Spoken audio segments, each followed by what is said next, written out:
Clarence Whistler, born on February 24, 1856, and passed away on November 6, 1885, was an athlete and Greco-Roman wrestler during the 1880s.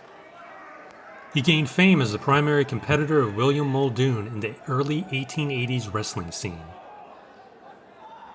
Whistler was particularly known for his exceptional strength, high tolerance for pain, and tragically, his premature death. During his life, he engaged in 3 notable wrestling matches against Muldoon, which collectively lasted over 14 hours. His career began when he was employed at a foundry. His friends, who were impressed by his strength, arranged a match for him in either January 1878 or February 1879 with Lewis Mark. During this encounter, Whistler carried a 1,300-pound iron bar for a distance of 30 feet. He emerged victorious in 2 straight falls after an hour of wrestling with Mark. Subsequently, Whistler faced Andre Cristal in a 4-hour match that concluded in a draw. Cristal then accompanied Whistler on a tour of the western United States, teaching him the essential techniques of wrestling. In 1881, Whistler's financial backers brought him to New York City to challenge William Muldoon, who had obtained the Greco-Roman Wrestling Championship from Theodore Bauer the previous year. This contest between them lasted 7 hours and 15 minutes, ending in a draw without either wrestler securing a fall. Muldoon alleged that Whistler had applied ammonia to his hair, causing Muldoon's eyes to burn. Additionally, Whistler deliberately kept his fingernails long with the intention of injuring Muldoon. Despite this, Clarence Whistler and William Muldoon formed a touring athletic duo due to public interest in their wrestling match. Muldoon was billed as the Greco-Roman champion, Whistler the catch-as-catch-can champion. However, personal differences and a dispute over a woman led to a bitter end of their partnership. Whistler spent the following year slandering Muldoon in the press, hoping to provoke a rematch. After several encounters, including a highly anticipated match against Joe Acton, Whistler faced Muldoon again. The result was a draw. Their disagreement over who initiated the draw severed their business partnership permanently.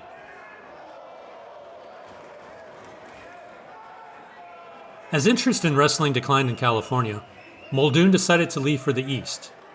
Whistler remained in the West, struggling to attract significant attention to his matches. In an attempt to revive his career, he made the decision to venture into the world of boxing. His foray into boxing was met with resounding defeat. During a prominent event at the Old Wigwam Theater in San Francisco in January 1885, Whistler suffered a knockout in the first round at the hands of a local professional boxer. Despite the outcome, Whistler expressed a desire to continue exploring the realm of boxing. Shortly after this, Whistler received an invitation from Professor William Miller. The invitation involved touring Australia as an athlete and wrestler, with the intention of settling the championship question between them at the conclusion of the tour. Whistler accepted the offer. Throughout the tour, Whistler achieved a series of victories and ultimately defeated Miller in September 1885. However, his triumph was short-lived as he engaged in an extravagant month-long celebration, resulting in him contracting pneumonia. Tragically, on November 6th, Whistler passed away. Accounts regarding the cause of his untimely death differ. Some sources attribute it to excessive alcohol consumption during the celebration. Others claim it was the result of Whistler biting the tops off champagne bottles for side bets, or even consuming an entire champagne glass. Whistler was laid to rest in the Melbourne General Cemetery, with Miller serving as one of his pallbearers. He was remembered by fellow athletes, including Muldoon, and the sporting community as a whole, as one of the most courageous athletes of his era.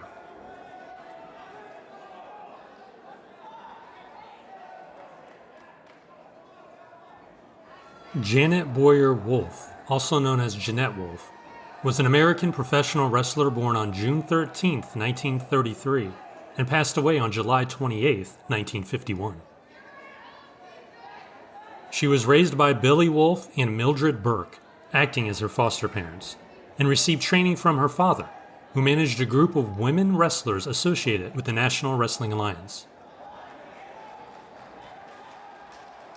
On July 27, 1951, during a match with Ella Waldeck, Wolf was forcefully body slammed on the mat, potentially causing a vein in her stomach to rupture. Later that same evening, while scheduled to participate as a tag team partner with Ava Lee in a benefit show, Wolf began experiencing severe headaches.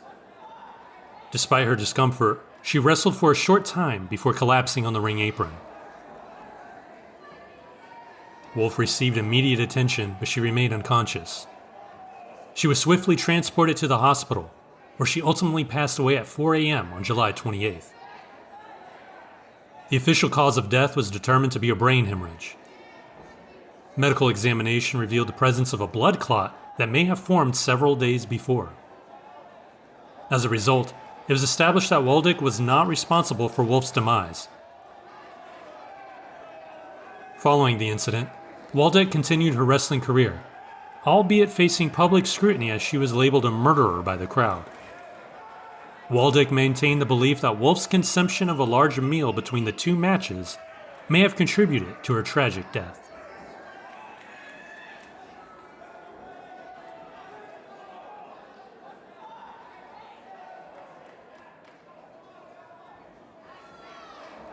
Arturo Casco Hernandez was born on March 17, 1961. He was a Mexican professional wrestler known by his ring name, La Fiera, meaning the wild beast in Spanish. Throughout his career, La Fiera achieved notable accomplishments. He held the NWA World Welterweight Championship from October 23, 1981, when he defeated Lismark, until July 18, 1982, when he lost the title to Americo Roca. Additionally, he secured the NWA World Middleweight Championship after defeating Gran Amata on November 18, 1984, holding that title until July 20, 1985. As he aged and faced injuries, La Fiera's career slowed down in the 1990s. However, he experienced a modest resurgence in 1996 when he teamed up with Dos Caras and Hector Garza to win the CMLL World Trios Championship. Unfortunately, due to Hector Garza's departure from the promotion, the team had to vacate the title in 1997. La Fiera gradually reduced his wrestling activity and entered semi-retirement by the early 2000s, only participating in a few select dates each year. Hernandez faced personal struggles and drug-related issues towards the end of his life, having previously served a prison sentence in the 1990s for drug dealing. On September 10, 2010, he was stabbed 5 times during a mugging by an unidentified attacker. 2 days later, at the age of 49, Hernandez succumbed to his injuries at a hospital in Mexico City. While it is speculated that his involvement with drugs may have contributed to the attack, the exact motive remains unclear. His killer was never apprehended.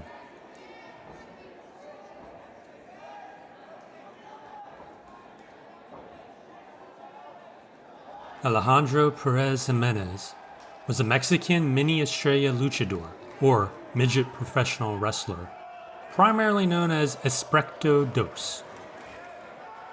His twin brother, Alberto, was also a midget professional wrestler who went by the name La Parquita. Alejandro and his twin brother were both victims of a double murder on June 29, 2009. According to reports, the brothers checked into a hotel after a Sunday night show, where they encountered 2 female prostitutes. The women were invited back to their hotel room. It's believed that they spiked the wrestlers' drinks with a combination of alcohol and eye drops. The Jimenez twins passed out, and the women, allegedly associated with their group called La Filtración, robbed them of their belongings, including wallets and cell phones. The drugs added to their drinks resulted in the deaths of the Jimenez twins. The size of the victims played a role in the fatal outcome, although typically this method does not lead to death for victims targeted by the women of La Filtración. One of the suspects was arrested on July 22, 2009. The police tracked her down through the use of one of the Jimenez twins' cell phones. Although she admitted going to the hotel room with the twins, she denied involvement in their deaths. The second suspect was apprehended on August 12, 2009 in Hidalgo. She admitted being present at the crime scene, but claimed it was her accomplice who administered the fatal drugs. Both women were found guilty and sentenced to 47 years in prison on July 12, 2010.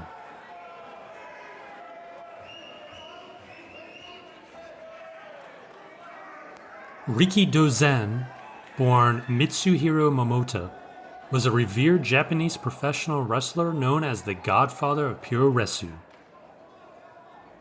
He achieved national hero status in post-World War II Japan and was one of the country's most famous figures. Sadly, he was stabbed in a Tokyo nightclub on December 8, 1963, and passed away a week later due to peritonitis at the age of 39. Rikidozan's impact extended beyond wrestling as he established the Japan Pro Wrestling Alliance, became a successful businessman, and trained future wrestling legends. His matches drew record-breaking ratings. His influence on Japanese wrestling and popular culture during the 1960s was unparalleled. On the evening of December 8, 1963, Rikidozan was socializing with friends at Tokyo's New Latin Quarter Club, a high-end bar and nightclub. During a conversation with a woman, he became involved in a dispute with Katsushi Murata, a member of the Sumiyoshi Ika, a sub-branch of the Sumiyoshi-kai Yakuza family. Rikidozan claimed that Murata had stepped on his shoe and demanded an apology, but Murata refused.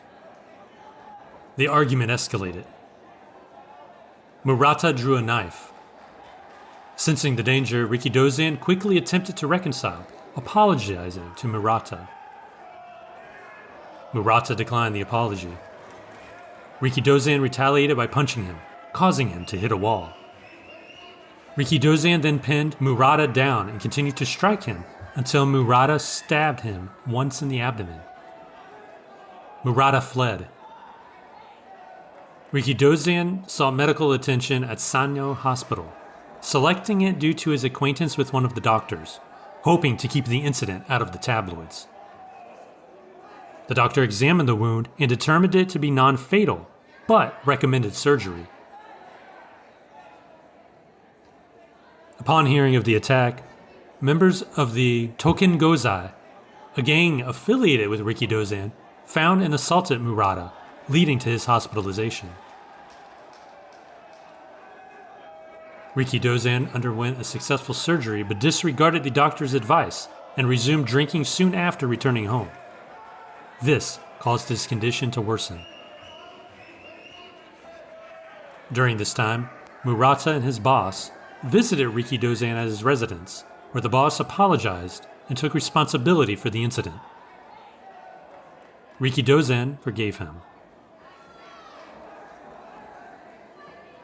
Due to complications arising from alcohol consumption, Rikidozan required a second surgery a week later. By this point, he developed peritonitis. He passed away around 9:50 p.m. on December 15, 1963, at the age of 39. His funeral took place on December 20th, 1963. The event drew a massive crowd, with over 12,000 attendees that included political, cinematic, and sports figures, as well as fans and the general public.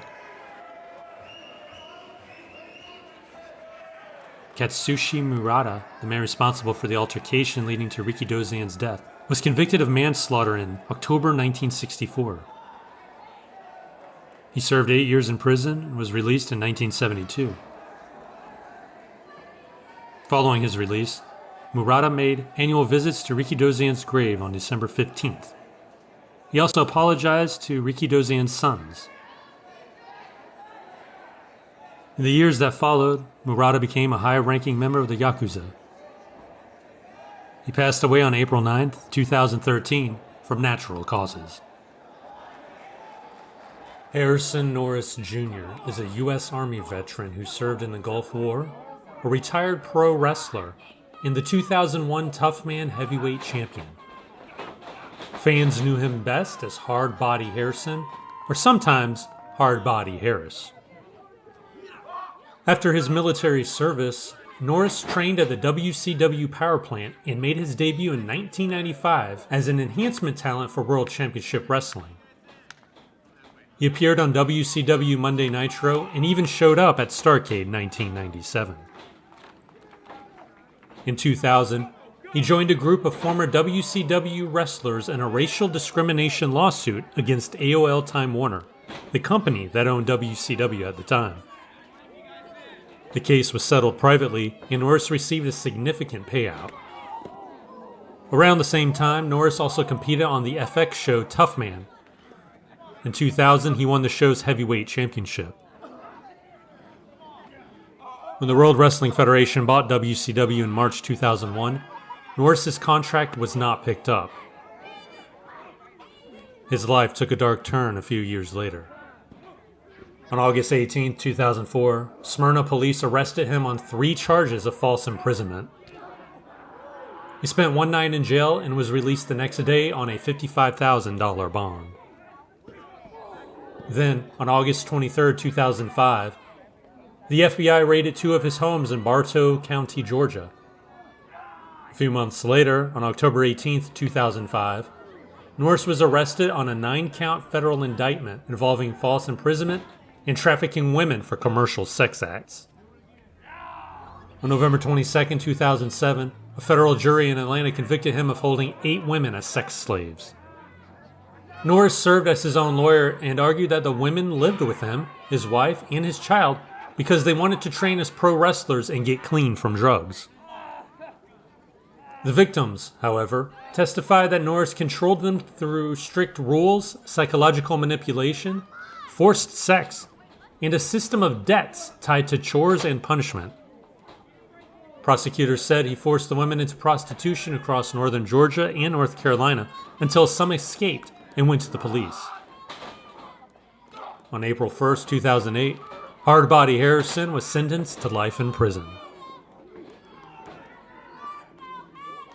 Tamara Lynn Sitch is a former professional wrestling personality best known for her run in the WWF under the name Sunny from 1995 to 1998. She was one of the most recognizable managers of her era, but her life after wrestling became defined by a long series of legal troubles. Sitch's issues began escalating in 2012 when she was arrested 5 times in just 4 weeks for disorderly conduct, third-degree burglary, and repeated violations of a protective order. She was arrested again in early 2013 for another protective order violation and eventually served 114 days in a Connecticut jail. In May 2015, Sitch was pulled over in Pennsylvania after driving erratically into a Walmart parking lot. Her blood alcohol level was measured at 0.253%, leading to another arrest. 2 days later, she was stopped again for swerving over the center line. Officers reported the smell of alcohol, bloodshot eyes, and found an open beer can along with 11 unopened ones inside her car. Her blood alcohol level was 0.3%. Less than 3 weeks after that, in June 2015, she drove into a ditch. She blamed her GPS for the sudden turn, but police again noticed signs of intoxication. Although she refused a field sobriety test, A later blood test showed a result of 0.078%. Sitch pleaded guilty to all three 2015 DUI cases in January 2016. She was sentenced to 90 days in jail, but her 97 days in rehab were counted as time served. Not long after, she violated her parole and remained jailed until February 3, 2017. Her legal problems continued. On February 27, 2018, Sitch was arrested on multiple charges, including fugitive from justice and contempt of court. These stemmed from missed court appearances and DUI cases in New Jersey. She was extradited to Pennsylvania due to a bench warrant related to earlier probation violations. With a zero-tolerance warning already issued by the judge, she faced up to 5 years in prison. She remained in custody until being paroled on October 9, 2018. In February 2019, another bench warrant was issued in Pennsylvania. Later that month, Sitch was arrested in Seaside Heights, New Jersey for DUI and additional driving offenses. She was then transferred back to Carbon County, Pennsylvania, and spent more than a year behind bars before being released on February 25, 2020. In July 2020, she was arrested yet again, this time for eluding police, violating a domestic violence restraining order, and driving with a suspended license. She remained incarcerated until June 2021.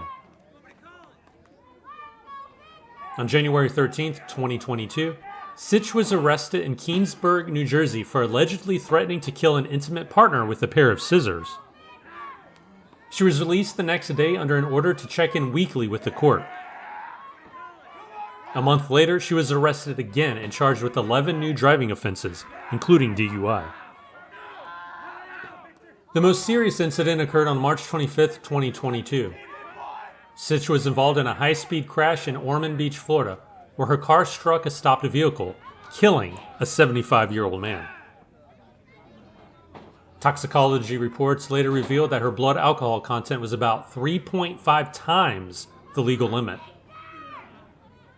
In May 2022, she was arrested on DUI and manslaughter charges. She initially posted bond, but a judge revoked it days later, calling her a danger to the community. On August 16, 2023, Sitch pleaded no contest to the charges. On November 27, 2023, she received a sentence of 17 and a half years in prison, plus 8 years of probation. She was given credit for 566 days already served. Her tentative release date is December 2039.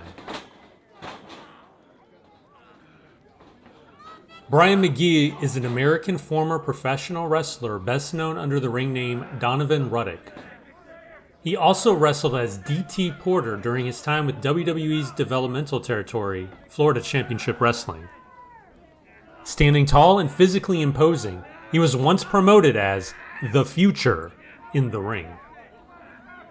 But McGee's wrestling career came to a tragic end after a violent and deadly incident in 2013. On the night of July 24, 2013, McGee was arrested after brutally stabbing his ex-girlfriend to death at a Tampa apartment complex. He was charged with first-degree murder. According to authorities, the victim, Bianca McAney, was 25 years old. She and McGee had ended their relationship about a year earlier, though police reports say he continued to contact her. On the night of the attack, McGee was parked outside her apartment complex and saw her approaching. He got out of his vehicle, walked toward her, and then began stabbing her. McGahee suffered multiple stab wounds to her torso and neck and was pronounced dead at the scene. After the attack, McGee returned to his car and fled the area. Deputies spotted his vehicle speeding north on I-75 toward Pasco County. During the pursuit, McGee lost control and crashed into a guardrail. He was injured in the crash and later taken to a Tampa hospital for treatment.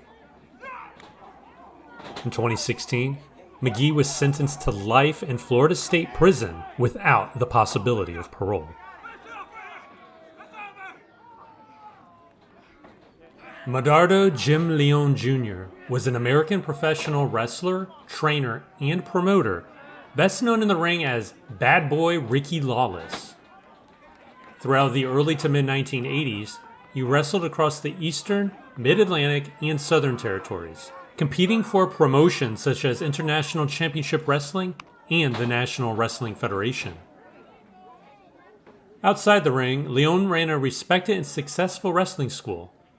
Many of his students went on to make names for themselves, including Steve the Brawler Lawler, Playboy Bobby Starr, Axel Rotten, and Joey Maggs.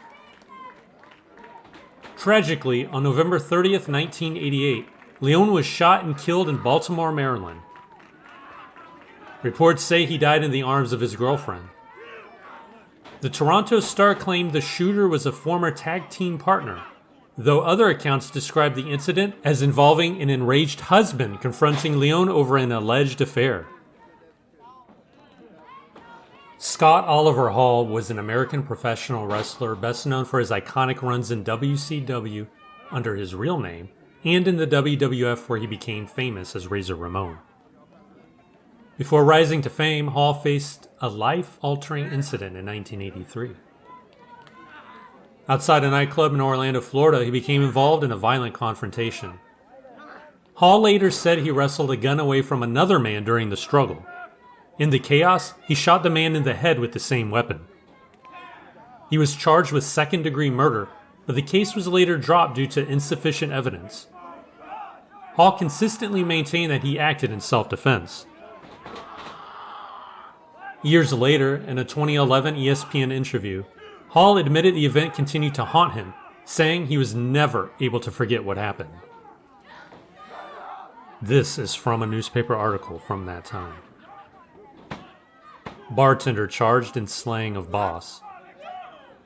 A bartender at a topless bar on South Orange Blossom Trail was charged with murder Saturday night after a manager at the bar was fatally shot.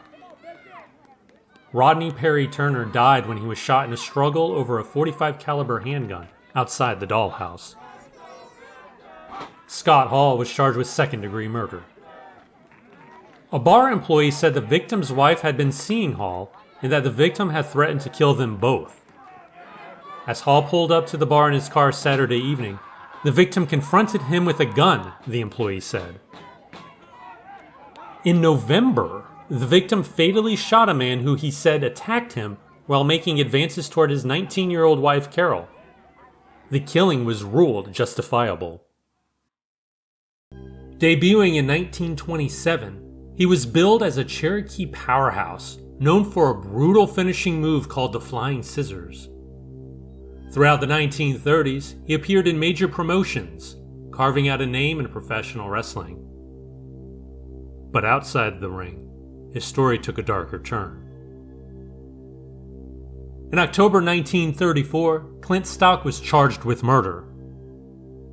The victim was Leo Kahn, a furniture dealer, radio announcer, and respected civic leader. The two men argued over something shockingly small, a $35 oil stove bill. The confrontation turned violent. Kahn suffered devastating injuries to his face and head, including a severe concussion. He never fully regained consciousness. Despite the charges, Clint Stock never ended up serving time. Nearly a decade later, his life came to a violent end. On January 29, 1944, Clint Stock was killed during a dispute inside a dentist's office in Charlotte, North Carolina. Two men were involved. One, a dentist, the other, a dental technician. A career built on controlled violence ended in something far more real.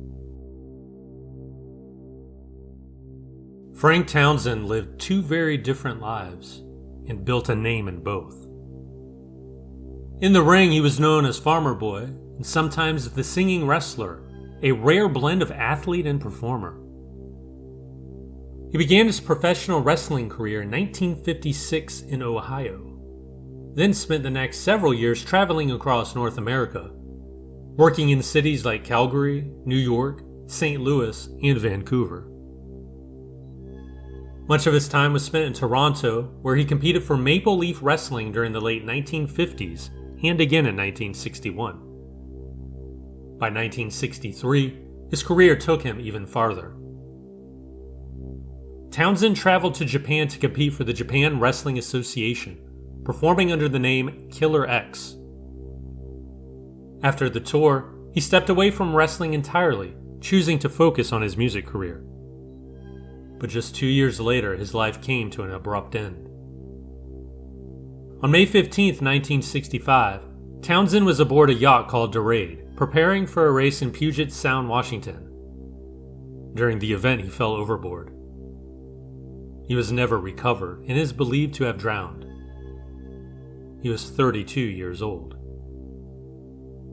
Townsend was laid to rest in Blackwood, New Jersey beside his mother.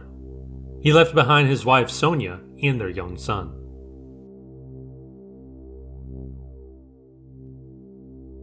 Jose Vasquez Bernal built his legacy behind a mask and under a name that meant fear. Known to fans as Espanto One or Terror One, he rose through the world of Mexican lucha libre in the 1950s as part of a unique trio called Los Espantos. Alongside his younger brother and his closest friend, the group became one of the first identical teams in Mexico. 3 nearly indistinguishable figures, moving and fighting as one. Inside the ring, Espanto One found success. He captured the Mexican National Tag Team Championship and held the Mexican National Light Heavyweight Championship 3 times. In 1963, he faced one of Lucha Libre's most iconic figures, El Santo, and he lost. The match cost him his mask, one of the most personal and symbolic defeats a luchador can suffer. 5 years later, his story ended far from the ring. On May 30th, 1968, in the cantina in Monterrey, Nuevo Leon, a fight broke out. What started as an argument turned deadly. Espanto One, along with fellow wrestler Popeye Franco, was killed during the violence. He was only in his 30s. In the aftermath, the loss was so profound that his brother and his lifelong friend, his partners in Los Espantos, stepped away from wrestling, their careers forever altered by that night. Luther Jacob Goodall, known to wrestling fans as Luther Lindsay, helped break barriers in professional wrestling at a time when few were given the chance. Emerging in the 1950s, he became one of the first African-American wrestlers to achieve widespread recognition. Competing across the United States with the National Wrestling Alliance and internationally in promotions like All Japan Pro Wrestling, Lindsay built a reputation for both skill and resilience.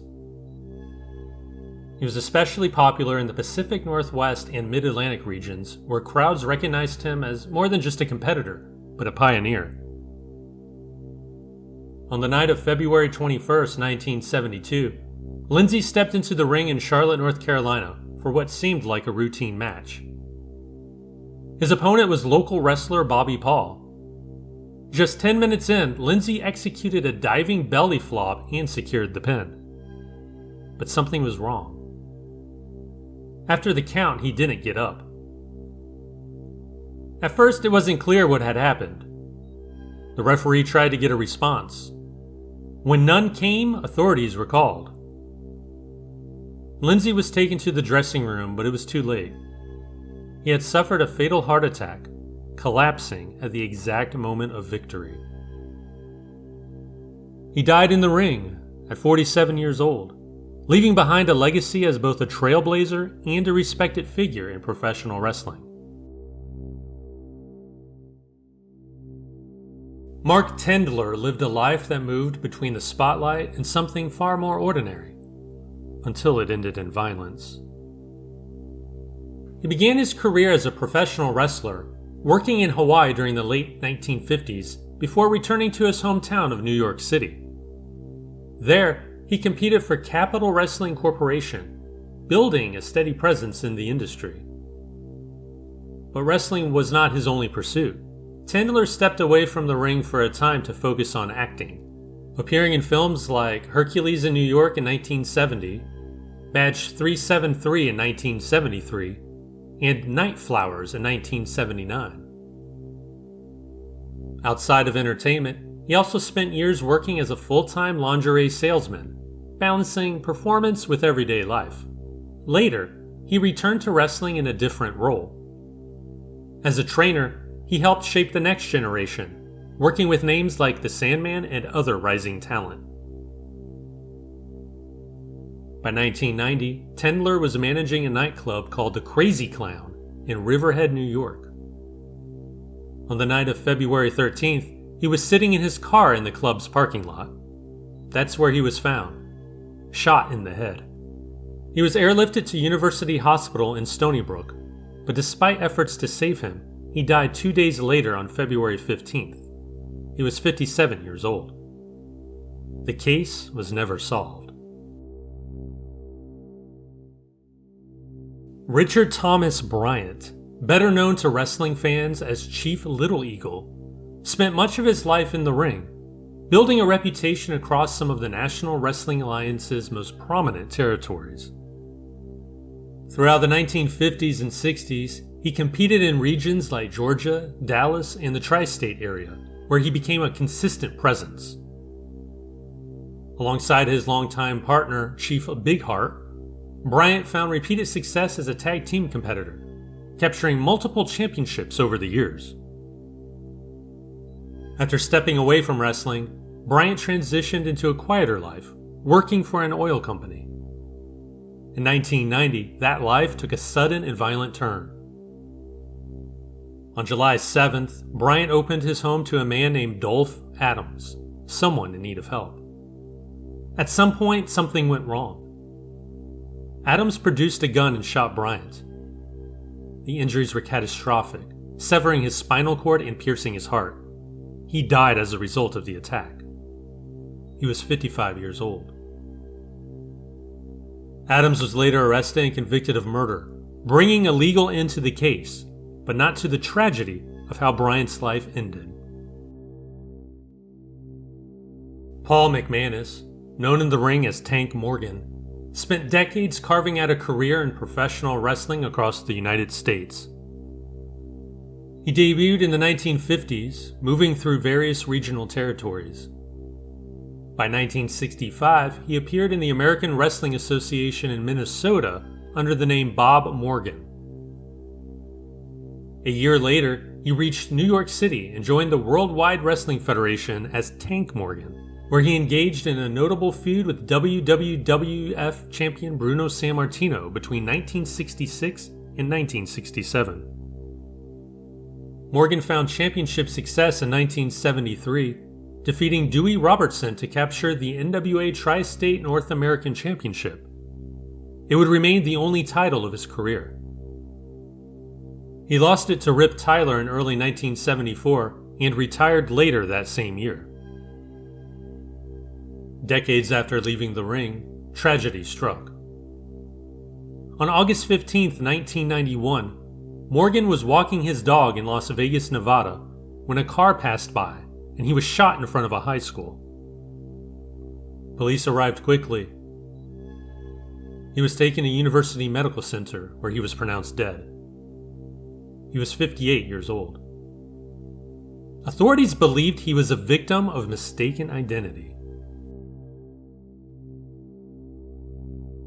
Neil Allen Korakafe, better known in the wrestling world as Neil Superior, was a fixture of the East Coast and Mid-Atlantic independent circuit during the 1990s.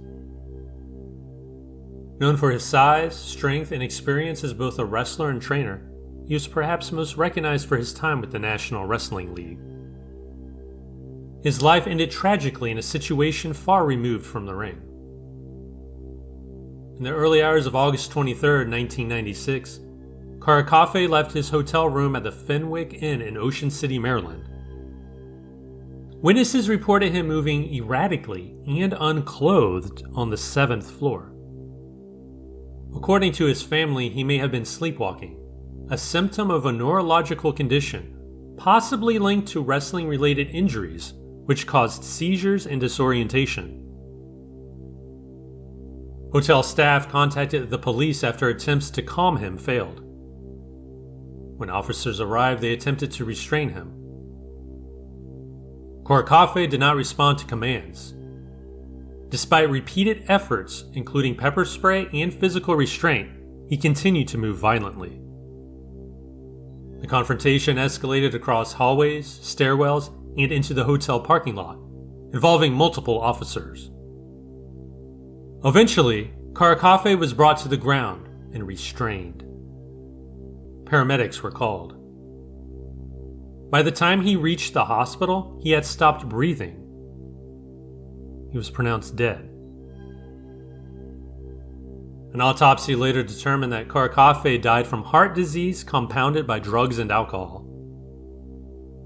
The injuries he sustained during the confrontation, though serious, were not deemed life-threatening. Toxicology reports identified ephedrine, GHB, anabolic steroids, and ethanol in his system.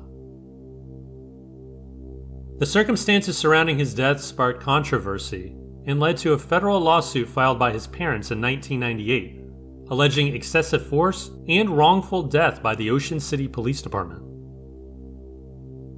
The case claimed that Korakafe's restraint had been unnecessarily aggressive. After multiple investigations and court proceedings, the courts ultimately upheld that the officers had not used deadly force. Mariko Umeda, better known to fans as Plum Mariko, was a pioneering figure in Japanese women's professional wrestling. From her debut in 1986 with Japan Women's Pro Wrestling, and later with JWP Joshi Puroresu, she built a reputation as a skilled and fearless competitor. Throughout her career, Mariko endured numerous injuries in the ring, including multiple concussions. These injuries eventually led to a brain abscess, though she continued performing, dedicated to her craft. On August 15, 1997, Mariko teamed with Kaman Bolshoi against Mayumi Ozaki and Riko Amano at Hiroshima Sun Plaza. The match appeared routine, but at its conclusion, Ozaki executed her signature move, the Liger Bomb, to pin Mariko. While the move was performed as usual, it triggered a pre-existing medical issue. Mariko was knocked unconscious and failed to respond. After the match, her fellow wrestlers noticed she remained unresponsive, her tongue obstructing her airway. Despite immediate attention, Mariko died a few hours later on August 16, 1997. She was the first professional wrestler in Japan to die from injuries sustained during a match. Her father requested that no post-mortem be performed, but it was known that head trauma and her pre-existing brain abscess likely contributed to her untimely death. Brian Steven Hauser, better known in the wrestling world as Shane Shamrock, was a rising star in Maryland Championship Wrestling, remembered for his energy, charisma, and promise in the ring. His life was cut short at just 23 years old. On the night of August 18, 1998, officers responded to a 911 call from Hauser's girlfriend at their Glen Burnie, Maryland home. According to authorities, Hauser allegedly threatened her with a kitchen knife. When police arrived, they encountered a tense and chaotic scene. Hauser was reportedly blocking his girlfriend's movement while their 1-year-old son was nearby. The home showed signs of a struggle. The situation escalated quickly. Officers attempted to restrain Hauser, but he broke away and returned with a knife, brandishing it in a threatening manner. Officer Peter Scarpetta fired 3 shots, striking Hauser twice in the chest. He was airlifted to Maryland Shock Trauma Center, but was pronounced dead shortly after midnight. His girlfriend and son were unharmed. In the aftermath, Shane Shamrock was named the lifetime MCW Light Heavyweight Champion, with the promotion retiring the title a month later. Neighbors and family painted a picture of a troubled household. Reports indicated frequent arguments and a restraining order had been issued against Hauser in the past. While some viewed the shooting as a tragic necessity, it remains a sobering end to a young wrestler's life, cutting short both his career and his potential outside the ring.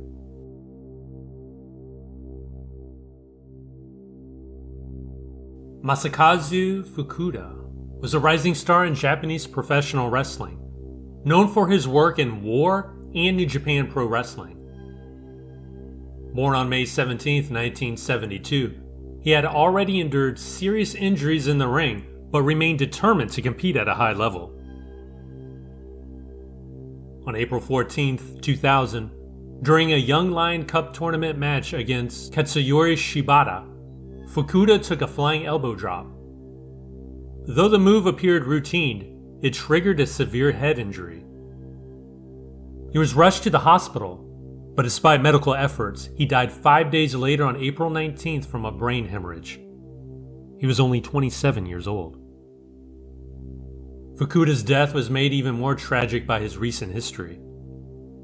In October of the previous year, he had suffered a cerebral hemorrhage that required brain surgery and forced him out of action for roughly 4 months. Upon returning to the ring, he reportedly collapsed in a match about 2 months before his fatal injury. Reports on the match with Shibata noted that Fukuda never landed directly on his head and absorbed only a few stiff elbows, moves considered normal for New Japan opening matches at the time. His death remains a stark reminder of the risks wrestlers face, even when performing moves that appear routine. Daniel Michael Quirk, better known to fans as Spider, was a talented and ambitious professional wrestler, making his mark across the Northeastern and Mid-Atlantic independent circuit. He competed for promotions including Assault Championship Wrestling, Chikara, the Millennium Wrestling Federation, the National Wrestling Alliance, World Wrestling Alliance, and World Extreme Wrestling. Tragically, Quirk's life was cut short on May 28, 2005, at an Ultimate Championship Wrestling event in Taunton, Massachusetts. Attempting a moonsault, he was not caught by his opponent and struck the floor headfirst. The match was immediately stopped as blood became visible. Emergency responders arrived quickly, but all efforts to revive him failed. Eyewitnesses noted that no protective mats had been placed outside the ring, a factor that may have contributed to the fatal outcome. Quirk was only 22 years old. In the wake of his death, his family and friends honored his memory by establishing the Daniel Michael Quirk Memorial Scholarship Fund, aimed at supporting graduating seniors from Shelton High School pursuing studies in graphic arts and communications, fields Quirk himself had studied at Northeastern University and the University of New Haven. Beyond wrestling, he had designed websites for various independent promotions and wrestlers, including serving as webmaster for the NAWF. Quirk's passing sent shockwaves through the independent wrestling community. It was the first recorded death on the independent circuit due to an in-ring accident, raising serious concerns about safety, regulation, and oversight in U.S. independent wrestling. Voices from the industry, including Al Snow and Percy Pringle, spoke out about the need for greater precautions to protect performers from such tragic accidents. Chiemi Kitagami, known in the ring as Mirai, was a promising young Japanese professional wrestler whose career spanned several promotions, including All Japan Women's Pro Wrestling and A to Z.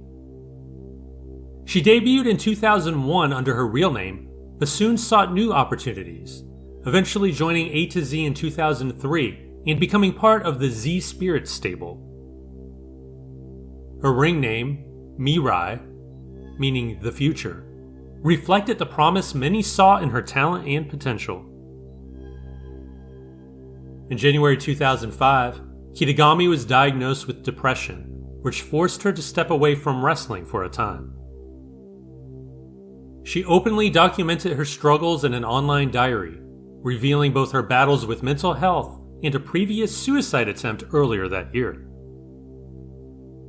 Despite ongoing medication and her frustration with slow progress, she returned to the ring mid-2005 and remained active almost until her death. On September 14, 2005, at just 22 years old, Kitagami was found unconscious in the bathtub of her apartment. She was pronounced dead shortly afterward. Although she had a known history of mental health struggles, her death was officially ruled accidental. The news was shared publicly the following day by her friend and fellow wrestler Gami, leaving the wrestling community to mourn a young life and career ended far too soon.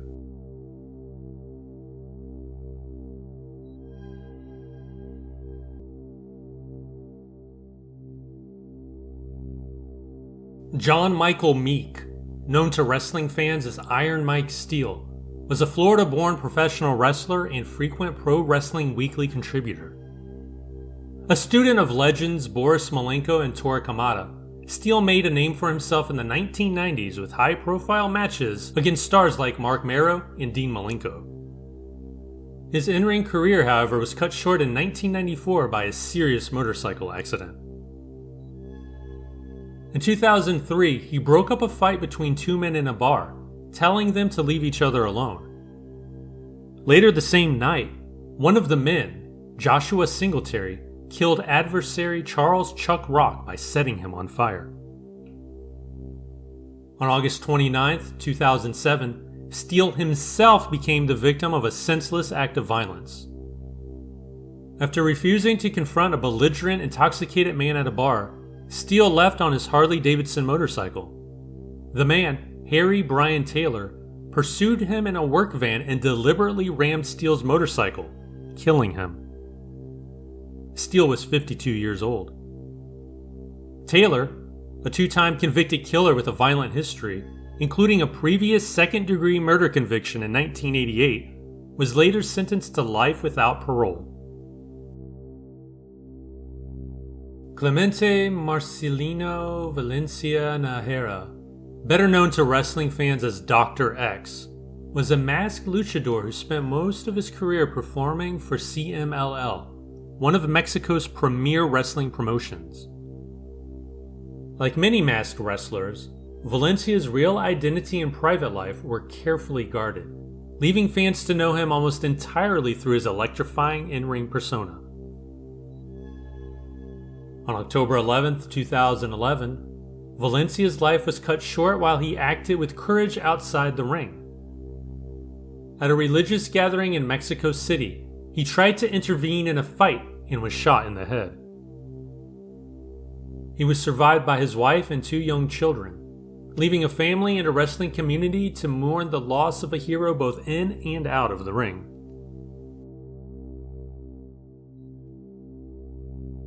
Charles Williams, known in the ring as Rockin' Rebel, was an American professional wrestler who made his mark on the U.S. independent circuit. Trained by the legendary tag team, the Rock and Roll Express, he debuted in December 1988 and became a fixture in promotions such as Eastern Championship Wrestling, Combat Zone Wrestling, and Atomic Championship Wrestling.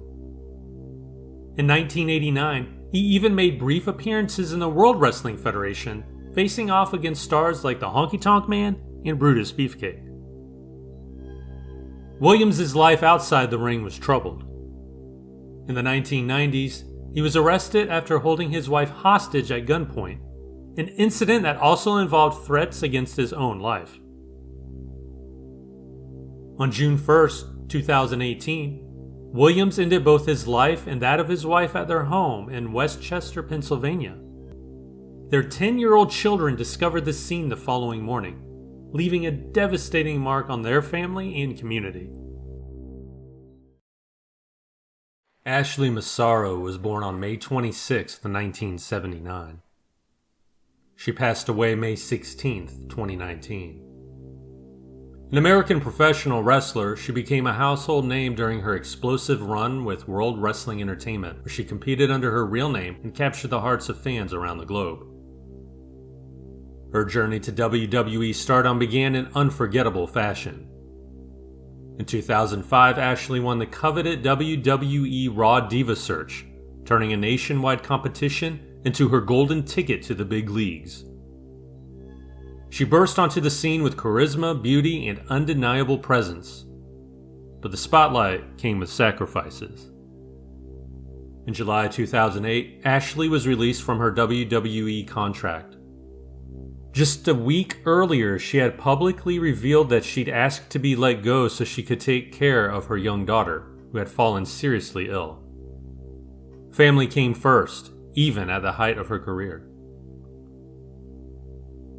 Before and during her WWE run, Ashley's life was pure glamour.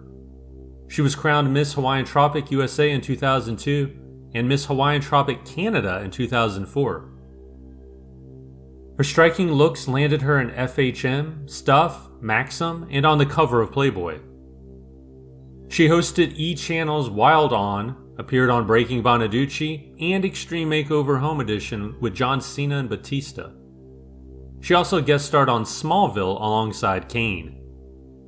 That same year, she competed on Survivor China. In 2018, Ashley found a new voice, literally. On June 30th of that year, she began working as a radio DJ for Long Island's WWSK-FM 94.3 The Shark. Shortly before her passing, she earned a promotion to host the station's Wednesday evening program. In November 2016, she joined a class action lawsuit against WWE, alleging the company hid the long-term risks of wrestling injuries that led to neurological damage. She also claimed she had been sexually assaulted during a WWE tour at a U.S. military base in Kuwait by a man posing as a doctor, and that the company discouraged her from reporting it to protect its relationship with the military. The lawsuit was ultimately dismissed in late 2018.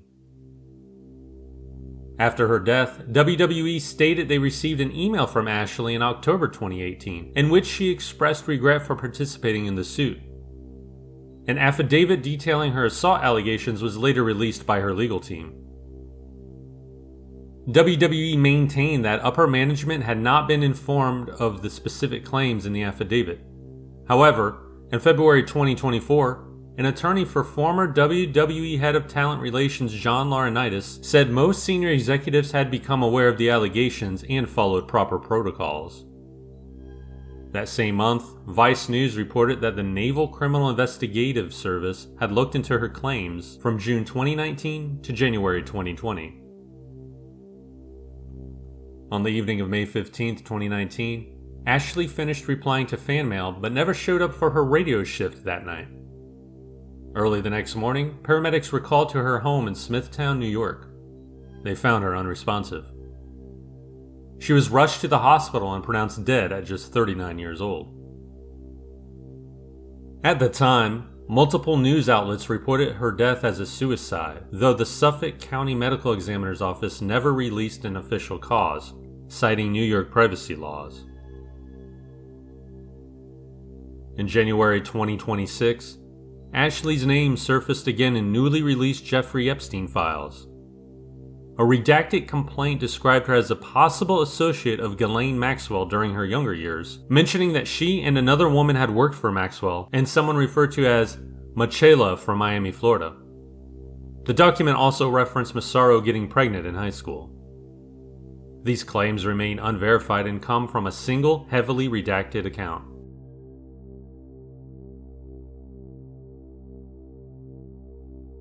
In June 2022, WWE's board investigated a $3 million hush money payment and discovered Vince McMahon had secretly paid $12 million to 4 women, 2 of whom accused him of sexual misconduct. This wasn't new. Similar allegations dated back to 1992 and 2006. McMahon retired as CEO in July 2022, but stayed on as the company's largest shareholder. He returned as executive chairman in January 2023, and in September 2023 helped merge WWE with UFC to form TKO Group Holdings. Then, in January 2024, former WWE employee Janelle Grant filed an explosive lawsuit against McMahon, WWE, and John Laurinaitis. She alleged McMahon sexually assaulted and trafficked her, using her for encounters that sometimes involved others, including Laurinaitis.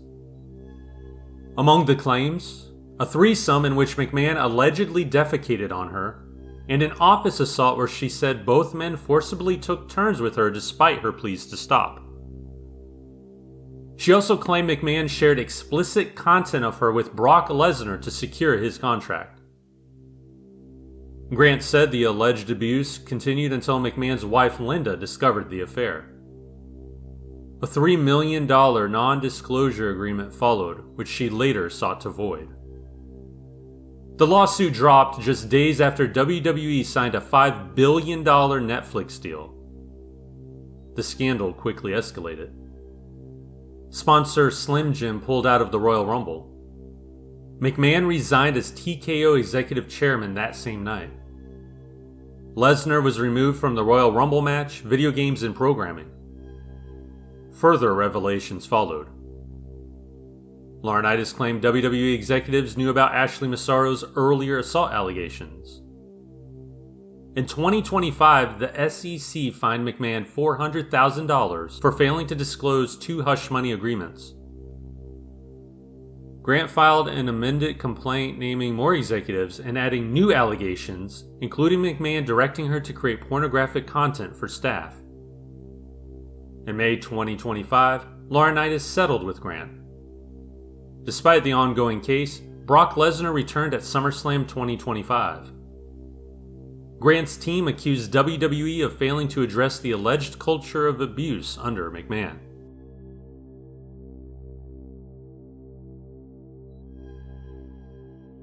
Lionel Tate became the youngest American ever sentenced to life in prison without parole, though that sentence was later overturned. In January 2001, at just 13 years old, Tate was convicted of first-degree murder for the 1999 beating death of his 6-year-old cousin. Prosecutors said he killed her while imitating professional wrestling moves they had seen on WCW Thunder. On July 28, 1999, while Tate's mother was babysitting Tiffany, the 2 children were left alone downstairs watching wrestling. About 45 minutes later, Tate went upstairs and told his mother that Tiffany wasn't breathing. The little girl had severe bruises on her legs, feet, and neck, injuries so forceful they resembled those from a car crash. She also suffered a fractured skull, broken rib, lacerated liver, and swollen brain. In January 2004, a state appeals court overturned Tate's conviction because his mental competency had never been evaluated before trial. He then accepted a plea deal and was released on 1 year of house arrest, followed by 10 years of probation. The tragic case sparked major controversy. The World Wrestling Federation sued both Tate's lawyer and the Parents Television Council, accusing them of wrongly blaming wrestling for the death and damaging the company's image. The 2 sides eventually settled out of court. The PTC paid WWF $3.5 million and issued a public apology, admitting it had been wrong to blame wrestling. Tate's freedom did not last.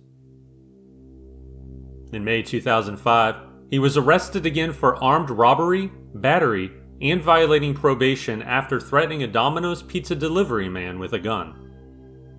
In 2006, he was sentenced to 30 years in prison for the probation violation. In 2008, he received an additional 10-year sentence for the robbery to run concurrently.